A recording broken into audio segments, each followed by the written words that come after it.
안녕하세요. 유이스입니다. 오늘 제가 운동 가기 전에 여러분들에게 일본 유학에 대한 이야기를 해드리려고 영상을 켰습니다. 처음 뵙겠습니다.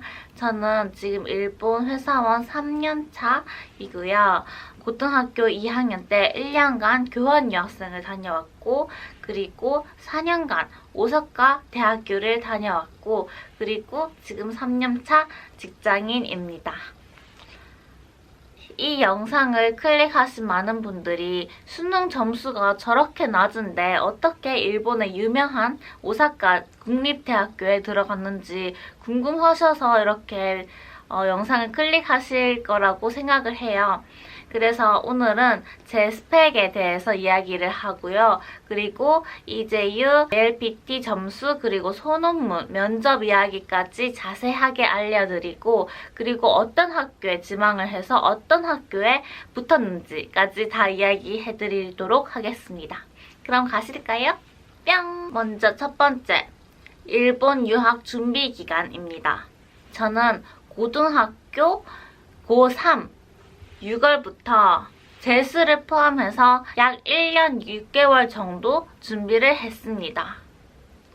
저에게 수업을 요청하시거나 블로그 등을 보시고 일본 유학 기간 얼마 정도 하면 되나요? 라고 걱정을 하시는 분들이 있는데, 정말 직장인들도 있고 군인들도 있고, 그리고 당연히 2학년, 1학년 고등학생들도 있는데, 저는 길게는 2년, 짧게는 1년입니다.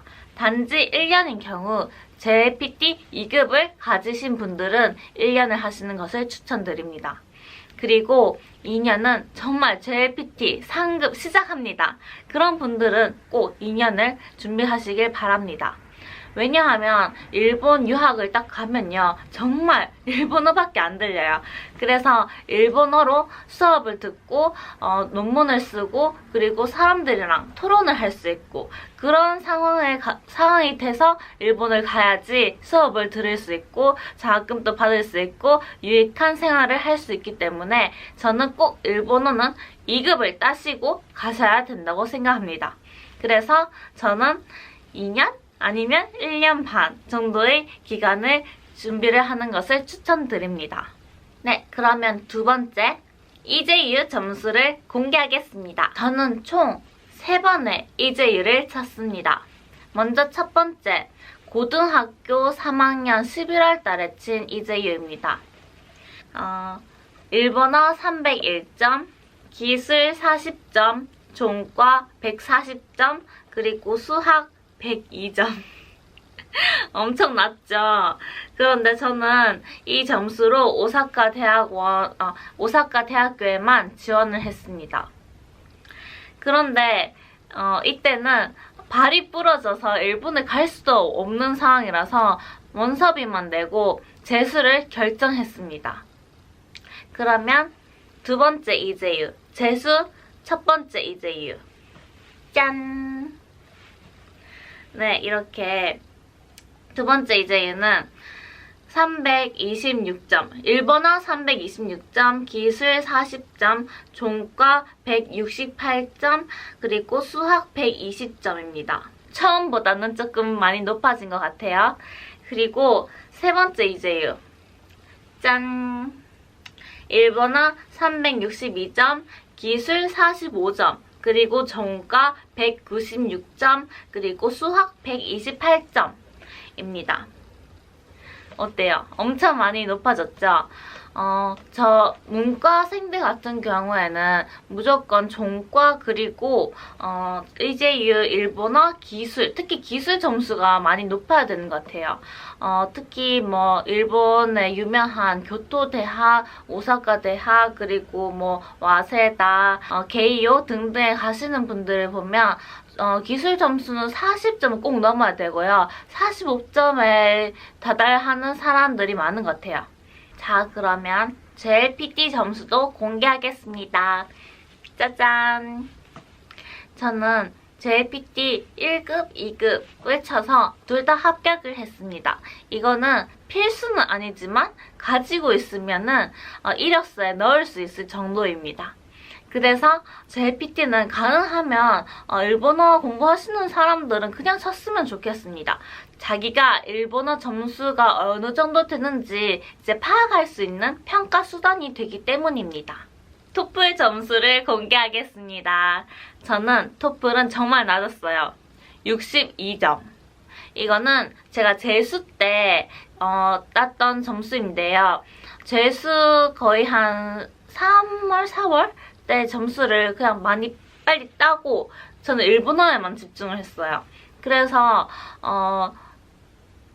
토플 점수가 많이 낮지 않은가라고 엄청 걱정을 했어요. 저도. 그런데 제 선생님 그리고 일본에 계시는 모든 사람들이 일본에서 영어는 그렇게 중요하지 않다.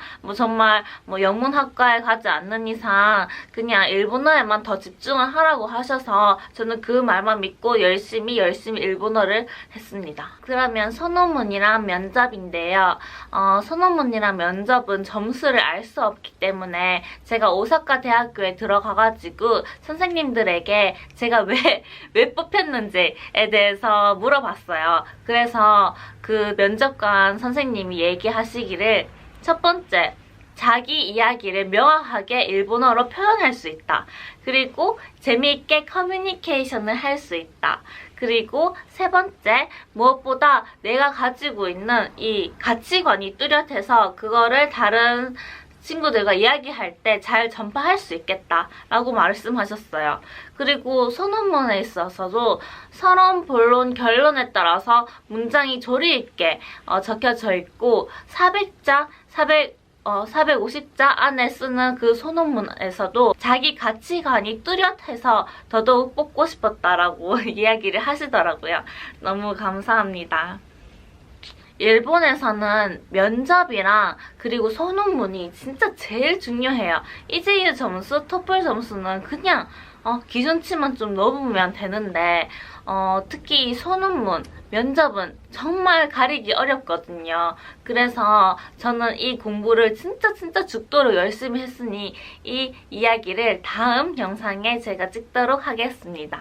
네, 그리고 제가 지원한 학교, 그리고 합격한 학교, 떨어진 학교를 이렇게 적어보겠습니다. 짜잔! 여기가 떨어진 학교, 여기가 붙은 학교입니다. 어떠세요? 네, 저는 처음에 친 칸세이 가쿠인 다이가쿠라고 하는 학교에 지원을 했었고 그리고 시험을 봤는데 떨어졌어요. 저보다 정말 점수가 낮은 친구들, 일본어가 못하는 친구들이 오히려 붙었거든요. 그게 좀 너무 억울해서 저는 소논문이랑 면접을 진짜 죽도록 했어요. 그 다음에 친 사립 그리고 국립대는 다 붙었거든요. 그래서 저는 정말 칸세이 가쿠인 다이가쿠가 저를 떨어뜨린 게 너무 오히려 다행이었다고 생각을 합니다. 그리고 오사카 대학교, 나고야 대학교, 도시샤 리츠메이카는 정말 처음에 저는 그냥 안전빵으로 이렇게 들어가야지라고 생각하면서 면접, 소논문 준비를 위해서 쳤습니다. 일본 유학을 준비하시는 분들이 지원 대행사가 너무 비싸가지고 한 군데에만 지원을 넣겠다라고 생각을 하시는 분들이 은근히 있어요. 그런데 이거는 진짜 비추고요. 왜냐하면 면접 그리고 소논문을 연습을 하는 그런 시기가 필요해요. 저도 오사카 대학교가 진짜 오사카 대학교만 목표를 했었는데 제 어머니 그리고 선생님이 그거는 진짜 좋지 않다라고 해서 연습 삼아 다른 학교도 한번 시험을 쳐보라 라고 하셔서 저희가 생각하는 그런 대학교보다 조금 낮은 수준의 대학교에 시험을 쳤습니다. 결과 계속 붙으니까 뭔가 자신감도 이렇게 들기도 했고요. 그리고 어떻게 면접을 해야 면접관들 마음을 잡을 수 있는지 그런 것도 좀 알 수 있게 되었던 것 같아요. 네, 그러면 마무리를 하겠습니다. 저는 제가 재수를 하고 일본 유학 준비를 하는 동안은 정말 인생에서 가장 즐거웠던 1년 6개월이 아니었던가 싶어요. 왜냐하면 제가 원하는 공부를 할 수 있었고요. 원하는 대학교에 가서 꿈을 펼칠 수 있을 것이라는 것에 대한 환상? 그리고 뭔가 두근거림이 있잖아요. 그거를 맨날 꿈꾸면서 자고 공부하고 밥 먹고를 반복을 했습니다. 수험생 여러분, 진짜 지금 이 시기 엄청 힘드시겠지만 아자아자 화이팅입니다. 빠잉. 모르는 거 있으시면 이 아래 댓글에 연락을 주세요. 바이바이.